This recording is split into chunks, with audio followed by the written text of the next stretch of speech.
அடிச்சி நம்புடா கிளவா. போய் மென்டல் ஹாஸ்பிட்டல பாரு.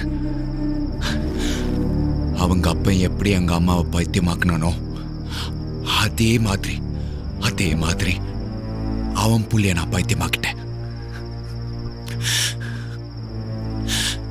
எங்க அம்மாவை பார்த்து நான் எப்படியெல்லாம் வேதனைப்பட்டேனோ அதே மாதிரி அவன் புள்ளிய பார்த்து இன்னைக்கு அந்த கிழவன் கஷ்டப்பட்டுக்கிட்டு இருக்கான், வேதனைப்பட்டுக்கிட்டு இருக்கான்.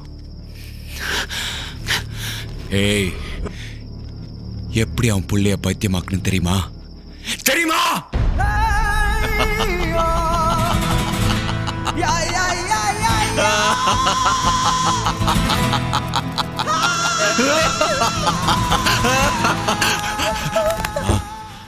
ஆனா நான் குடும்பத்தை பழி வாங்கறதுக்கு முன்னாடியே ஆண்டவன் உனக்கு துரோகம் பண்ணவனை பழி வாங்கிட்டாமா.